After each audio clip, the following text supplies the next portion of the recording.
Bercakap dengan Jay.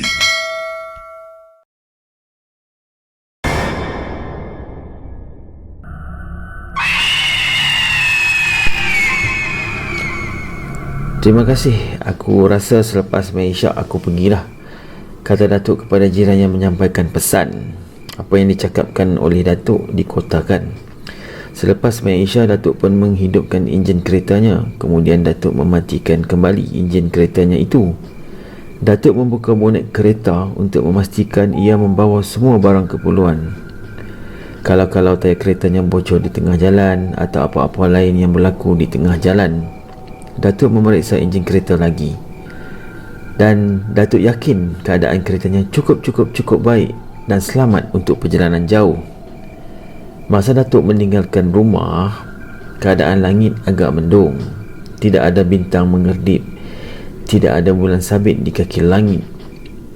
Datuk terus memandu Ford Anglia-nya dengan tenang, membelah kegelapan malam. Kereta Datuk sudah pun melintasi Kampung Buruk Pakul dan Simpang 3. Bila masuk ke kawasan Kampung Buluh Aur, hujan mulai turun dengan lebatnya. Agak sukar juga untuk Datuk memandu dalam keadaan malam dengan hujan lebat, dua kombinasi yang cukup menyukarkan Datuk untuk memandu. Datuk terpaksa melarikan keretanya dengan perlahan sekali. Sesekali Datuk terbabas ke tepi jalan. Apabila berselisih dengan lori balak atau lori ikan, Datuk terpaksa memberhentikan keretanya. Datuk sudah pun melalui Jambatan Nordin di Tanjung Belanja. Sekarang Datuk sudah memasuki Pekan Parit. Hujan tidak juga beransur reda. Walau apa yang terjadi, Datuk tetap mahu terus meninggalkan Pekan Parit untuk meneruskan perjalanannya ke Hospital Batu Gajah. Pada masa ini Datuk sudah menggigil kesejukan. Sampai di suatu selekoh, kereta Datuk berhenti dengan tiba-tiba. Dia cuba menghidupkan enjinnya. Usaha itu tidak berjaya. Dalam hujan yang lebat itu, Datuk keluarkan dari perut kereta segala kelengkapan untuk melihat sama ada apa-apa yang boleh Datuk betulkan sebelum meneruskan perjalanan. Datuk membuka bahagian depan kereta dengan lampu picit di tangannya, meraba semua wayar yang terdapat pada enjin kereta. Badannya sudah basah. Datuk menggigil. Datuk ingin menghidupkan kereta. Tidak berjaya. Datuk cuba membunyikan horn. Tidak berbunyi. Namun Datuk masih juga tenang. Walaupun ia tahu ia sekarang berada di tempat yang sunyi. Di kiri kanannya penuh dengan hutan tebal, tapi Datuk masih kekal bertenang. Kilat mula berbaharajalela. Dari cahaya kilat itu, Datuk dapat memastikan bahawa dirinya berada tidak jauh daripada Bukit Berapit. Setiap kali cahaya kilat memancar, ia dapat melihat Bukit Berapit yang tertegun berdiri di kiri kanan jalan. Hujan terus turun. Jalan raya penuh dengan air melimpah-limpah. Datuk melihat jam tangan. Sudah hampir pukul 12 malam. Susah nak jumpa kenderaan yang melintas pada masa tu. Datuk tetap menggigil dalam perut kereta Ford Anglia-nya. Tiba-tiba Datuk terlihat ada satu cahaya api dari sebelah kanan jalan. Ia memastikan lampu itu datang dari sebuah rumah. Datuk ambil golok lalu diselitkan ke pinggang. Kemudian ia memutuskan untuk pergi ke rumah yang ada cahaya lampu itu. Datuk menguncikan semua pintu kereta. Datuk menyeberang jalan dalam hujan yang begitu lebat. Datuk masuk ke dalam satu lorong menuju ke rumah tersebut.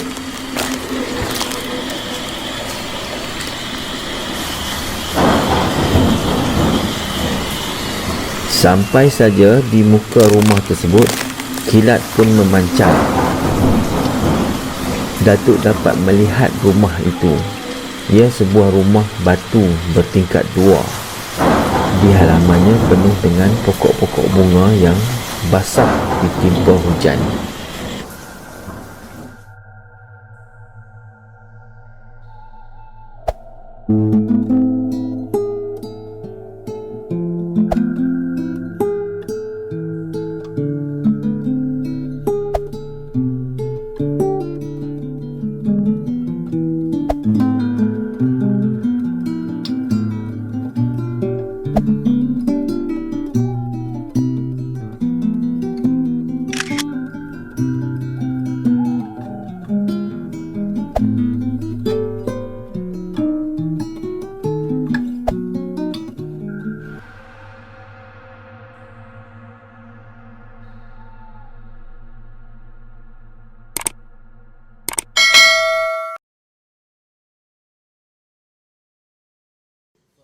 Puluh hari sebelum itu, pada malam 27 Liko yang lalu, Datuk turut sama memasang lampu di halaman rumah dengan anak-anak cucu, iaitu satu persiapan biasa untuk orang Melayu di Perak pada masa tu dan pada masa kini juga, untuk persiapan menyambut hari raya. Sesungguhnya Datuk ialah seorang yang amat menyayangi semua anak cucunya dan memang menjadi kebiasaan dalam hidup Datuk. Pada hari raya pertama, dia akan mengumpulkan anak-anak cucunya di anjing rumah, makan lemang bersama-sama, makan rendang bersama-sama anak cucu. Dan kemudian Datuk akan menjadi kepala untuk anak-anak cucunya pergi ke masjid untuk sembahyang hari raya. Dalam suasana yang sibuk itu, tiba-tiba Datuk tak ada. Tak ada siapa yang tahu ke mana Datuk pergi. Bila salah seorang cucu mengesyorkan supaya kehilangan Datuk itu dilaporkan kepada pihak polis, nenek dengan tenang bersuara, "Jangan bimbang, Datuk kamu akan balik dalam sehari dua ni. Dia berhari raya ke rumah yang lagi satu," jawab nenek, menghilangkan keraguan anak-anak cucu. Nenek pun menceritakan pada anak cucu, sepanjang bulan puasa yang lalu, Datuk tidak pergi turun memburu. Dia banyak menghabiskan masanya di kampung orang Bunian bersama isteri mudanya. Setiap kali Datuk pulang, Datuk akan membawa buah tangan untuk nenek yang dibekalkan oleh orang Bunian. Sebagai isteri yang setia, nenek tidak pernah bertanya tentang isteri muda Datuk. Nenek tahu kalau ditanya atau disoal jawab, nanti Datuk naik darah. Akibatnya akan berlaku pertengkaran. Kalau sudah bertengkar, bermasam muka pula. Kalau ini terjadi, tentulah tidak elok. Malulah kepada anak menantu dan cucu cicit. Demi menjaga kerukunan rumah tangga dan anak menantu, ada baiknya perkara itu diabaikan. Itu pandangan nenek. Itu pendapat nenek. Nenek berasa bersyukur kepada Allah kalau Datuk sihat dan boleh makan dengan baik. Itu sudah memadai. Bagi nenek, kalau dia kasihkan Datuk sepenuh hati pun tidak ada gunanya. Satu hari nanti, salah seorang dari mereka akan berpisah juga atas kehendak Allah yang Maha Besar. Akhirnya, anak-anak cucu Datuk yang berkumpul di rumah berhari raya terpaksa meninggalkan rumah Datuk kerana urusan diri masing-masing. Ada yang sudah bekerja sendiri dan tidak kurang pula yang makan gaji. Kereta yang bersusun di depan rumah Datuk sebuah demi sebuah meninggalkan halaman rumah Datuk, pulang ke tempat masing-masing. Nenek berpeluk-peluk dengan anak cucu sambil mendoakan keselamatan mereka semasa dalam perjalanan balik. Nenek berharap pada hari raya tahun depan, anak cucu akan kembali ke kampung. Cuma nenek ralat, cuma nenek terkilan hanya satu sahaja, iaitu semasa kereta anak cucunya bergerak, Datuk tidak dapat melambaikan tangan. Datuk tidak dapat memeluk anak cucunya dengan penuh mesra. Ini membuatkan nenek rasa sayu dan perasaannya cukup hiba. Sampaikan salam pada Datuk, Nek, kata Ahmad Zaki, cucu Datuk yang ke-12. Matanya merenung muka nenek. Nenek menjawab, boleh, jangan bimbang.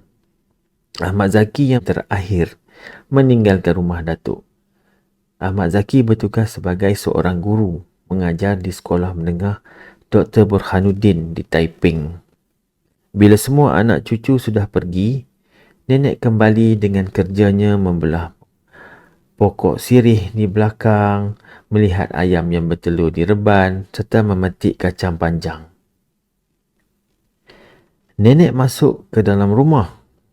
Sebaik saja nenek membasuh dan memotong kacang panjang, tiba-tiba terdengar bunyi suara kereta masuk. Nenek menerpa ke muka pintu. Muhammad Hakim keluar dari kereta. Ada barang tinggal? Tak ada apa, Nek. Kereta Ramlah berlanggar di Pekan Pusing. Nenek diam. Dia tahu cucunya itu dalam perjalanan pulang ke Johor Bahru. Ramlah bertugas sebagai pegawai kastam. Muhammad Hakim menyuruh nenek masuk ke dalam keretanya untuk pergi ke Batu Gajah. Pada jiran sebelah telah ditinggalkan pesan. Bila Datuk balik, suruh dia pergi ke hospital Batu Gajah. Ramlah ada di sana. Jiran yang baik hati itu berjanji mahu menyampaikan pesanan itu.